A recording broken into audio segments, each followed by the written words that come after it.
I hope you all are doing well. In this section of my video, we will be going through the concept of continuous charge distribution or charge distribution, which is a topic of NCERT chapter number 1 for class 12th. Now, let us understand what is a continuous charge distribution. Whenever a charge, an electric charge, is separated by a very small distance and is uniformly distributed over a particular area, it forms a continuous charge distribution.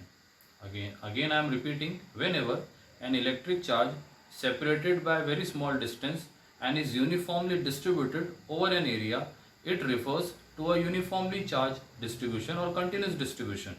This continuous charge distribution can be expressed in many ways. The very first is linear charge distribution. Now, what is linear charge distribution?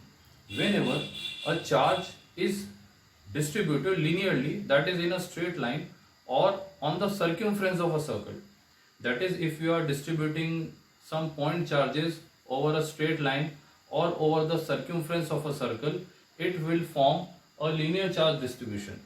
So we need to calculate the force in terms of linear charge distribution in the concept of linear distribution. Let us consider a linearly distributed charge, which is as shown here. Let the total charge be Q. Let us suppose we need to calculate the force on this test charge, which is placed at a distance r through this linearly distributed charge. For this, I will consider a small element dl. The distance between the test charge and dl is r. Let us suppose that this element dl considers a differential charge dq. Let lambda represents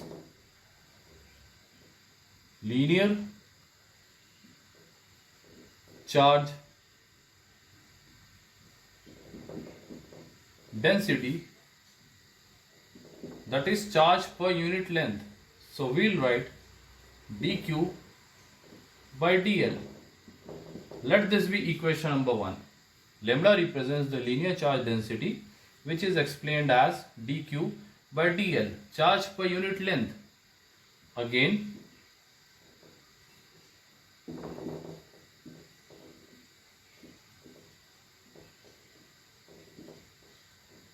by Coulomb law, the magnitude of force between this element and the test charge is represented by dF, the differential force, 1 upon 4 pi epsilon 0 q1 q2, that is dq into q naught upon r square.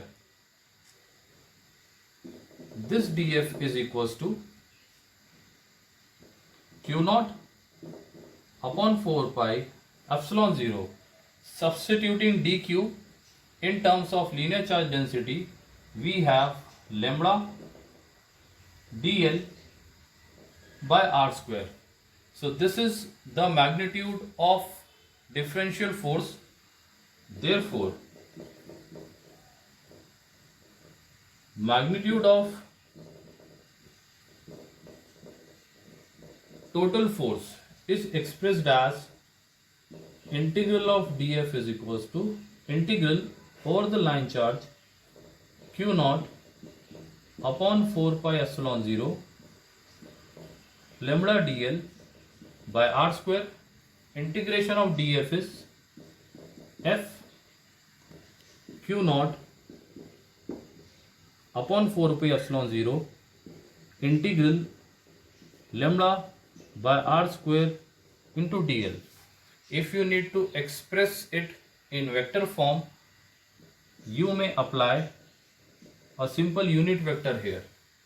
So this was the expression of line charge distribution. As we have again used the concept that we have taken a very small element, calculated the force between element and the test charge and integrated that element over the linear section to get the net charge. I hope you have understood this concept well. Thank you.